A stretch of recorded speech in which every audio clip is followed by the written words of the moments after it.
नमस्कार, मावळ 24 तास मध्ये आपलं स्वागत. मी महादेव वाघमारे. मावळ तालुक्यातील बौर ग्रामपंचायत हद्दीतील बौर खिंडीमध्ये नंदू दळवी यांच्या शेळीवर अजगराने हल्ला केला आणि या हल्ल्यामध्ये शेळीचा मृत्यू झालेला आहे.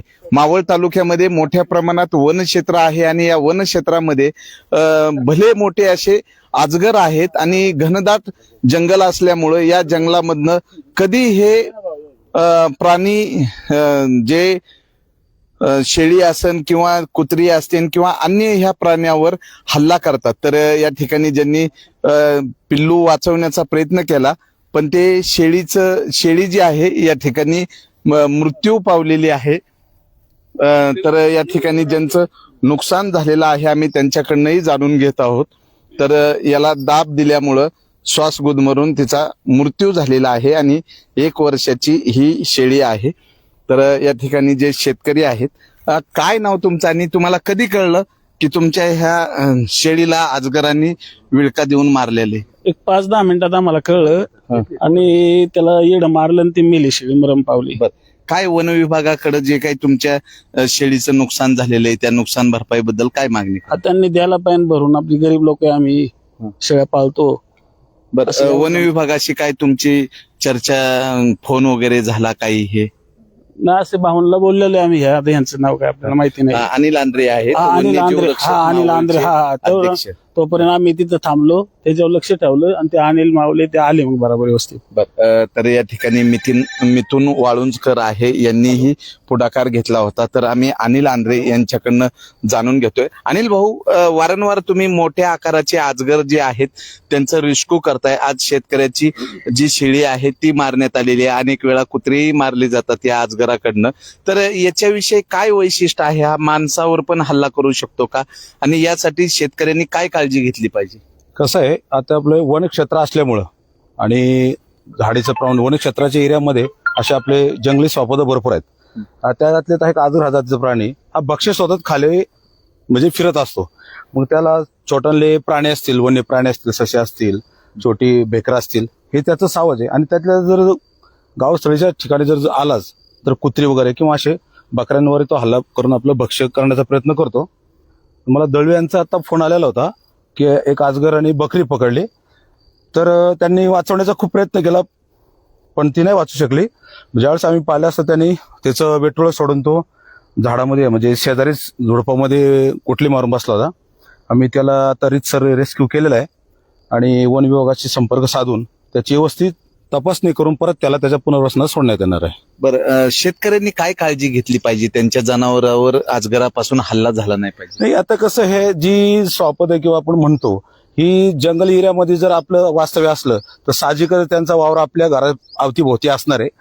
काळजी हे घेणं की बाबा समजा जर आपण ही मोकट पद्धतीने, आता सध्या गवत वगैरे जास्त प्रमाणात असल्यामुळं गवतामध्ये लपून बसलेले प्राणी सहसा आपल्याला कळत नाही.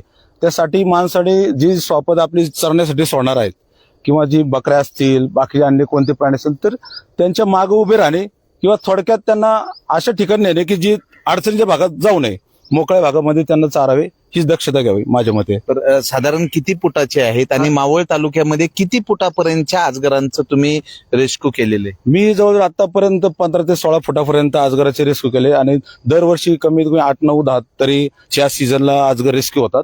आता हा जवळजवळ 11-12 फुटापर्यंत याचं लेंथ आहे. कारण आता आपला दिसतो तर जवळ, पण ज्यावेळेस तो स्वतःहून चालायला लागतो तर त्याची लांबी आपोआप वाढली जाते. तो कारण हे आता आकुंचित पावलेलं शरीर आहे, त्यावेळेस तो नॉर्मली चालतो तो 12-13 फुटापर्यंत जाणार. काय नाव तुमचं, काय सांगाल? बाळासाहेब किसन वाळुंजकर. आमचे नंदाभाऊ दळवी हे शेतकरी हे नेहमीप्रमाणे इथं राहतात आणि हे रात्रीचे मुक्कामी पण इथं असतात. आता विचार केला तर त्यांच्या घरापासून, गोठ्यापासून 50 फूट अंतरावरतीच हा अजगर होता आणि त्यांच्या शेळ्या आहे 10-12. त्या शेळीचे बछडा एक चांगला मोठा बछडा आहे, ती पाठ ह्यांनी पकडली आणि पिळुका मारून सनी खलास केली. नशीब आता ती एकच मारली. माणसं पण वावरत असतात, मुलं पण असतात, त्यांची कुत्री पण असतात इथं. तर त्यांना काहीतरी सरकारकडनं भरपाई मिळावी, वन विभागाकडनं काहीतरी भरपाई मिळावी. तर हे 11 फुटाचं अजगर आहे. एक आवाढव्य आणि भव्य असा अजगर. या अजगराने शेळीला विळका मारला आणि जाग्यावर श्वास गुदमरल्यामुळं मृत्यू झाला. तर या ठिकाणी मिथुन वाळुंजकर आहेत, आम्ही त्यांच्याकडनं जाणून घेत आहे. मिथुन, काय सांगशील ही परिस्थिती इथली? प्रथमतः शेतकऱ्याला एक भीतीचं वातावरण आहे, त्यातच मावळ तालुक्यामध्ये बिबट्याचा वावर आहे. बिबट्यानी गाय खाल्ली, बिबट्यानी कुत्रा खाल्ला, अशा बऱ्याचशा बातम्या येतात. काय सांगाल? नाही, आता काय आलं ते सगळी बकरी जोडल्यामुळं आणि मग ते आला धरल्यामुळं मग आवाज गेला ना आमच्या त्यांना काकांना. मग ते आवाज झाला मग ते गेले. तिथं गेल्यानंतर त्यांनी पूर्णपणे त्याचा जीव गेलताच. हा, मग ते अनिल भाऊंना फोन करून ते आले ते पण. काय नाव तुमचं, काय सांगाल? माझं नाव अनिल मस्के. आमचे गावचे शेतकरी आहे, ते व्यवसाय करण्यासाठी शेळी पालन करतात. पण बकरं जवळ धरल्यामुळे आवाज झाला, कुत्र्यांनी भरपूर आवाज केल्यामुळे ती गेली पळत पळत तिथपर्यंत. पण तोपर्यंत ते बकरं मेलच होतं. त्याच्यासाठी मग अनिल भाऊला फोन करून ते आता आल्यानंतर पकडले त्यांनी. आता ज्यांची बकरी आहे त्यांनी बकरी पालन सुरू केलं होतं. किती बकऱ्यापासून सुरुवात केली आणि आज किती बकरी आहेत? आज तुमची ही जी आहे, तुमचं नुकसान झालेले त्याबद्दल काय सांगा? नाही, असं म्हणजे थोडं म्हणजे जे अधिकारी आहेत फॉरेस्टचे त्यांनी पण थोडं लक्ष दिलं पाहिजे. आणि अशी आमची नुकसान नाही व्हावं गरीबाची, किंवा आम्ही सतत फिरतो, कुठले प्राणी इकडे सोडले नाही गेले पाहिजे, किंवा असं म्हणजे फॉरेस्ट अधिकारी असं त्यांचं लक्ष पाहिजे इकडे. अशी नुकसान समजा उद्या हे जनावरांचं झालं, उद्या माणसाचं जर एखाद्या झालं तर अवघड जाईल ना. आमची फॅमिली वगैरे इकडे फिरते, आम्ही नेहमी गुराढोरात इकडे फिरतो. मग ते जर असं मोठं झालं तर त्याला काय करणार आहे फॉरेस्ट अधिकारी? फॉरेस्टने तुम्हाला त्वरित मदत दिली पाहिजे याबद्दल. हा, तेच ना. आता हे अशी आमची गरीबाची नुकसान झाली तर मदत दिलीच पाहिजे ना, काय किंवा काही संरक्षण दिलं पाहिजे आमच्यासाठी. इकडे झाडीत राहतो असं आहे ते. तर मावळ तालुक्यामध्ये घनदाट क्षेत्र मोठ्या प्रमाणात आहे आणि बौर ग्रामपंचायत हद्दीतील बौर खिंडीच्या पायथ्याशी या ठिकाणी आज बकरीचा मृत्यू झाला, तो अजगराच्या हल्ल्यामध्ये.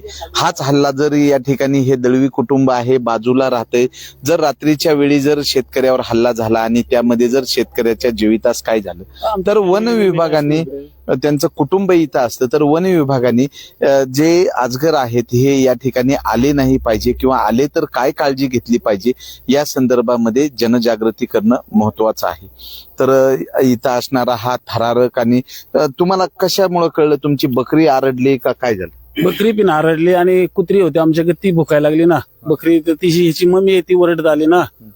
मग ते त्याच्यामुळे आम्ही बघायला गेलो तिथं, ते दिसलं बरोबर त्यांनी झाड येणं मारलं होतं चित्रापाणी. मग आम्ही लक्ष ठेवलं. आम्ही मग त्या भाऊला तुम्ही काही प्रयत्न केला का काठी घेऊन? नाही, आम्ही प्रयत्न करायला मी काय त्याला ते संपवलंच होतं त्याने, आणि आम्ही पण त्याला घाबरणारच ना. शेवटी आम्ही काय प्रयत्न करणार? उद्या समजा ती बकरी सोडून आमच्यावर हल्ला केला असता तर शेतकरी या ठिकाणी सरकारकडनं त्यांच्या बकरीची नुकसान भरपाई लवकरात लवकर भेटावी अशी मागणी होती. वन्यजीव रक्षक मावळ संस्थेचे जे अध्यक्ष आहेत अनिल आंद्रे आणि त्यांची जी टीम आहे, या टीमनी या अजगराला रेस्क्यू केलेला आहे. शेळीला वाचवण्याचा प्रयत्न केला पण ती वाचलेली नाही.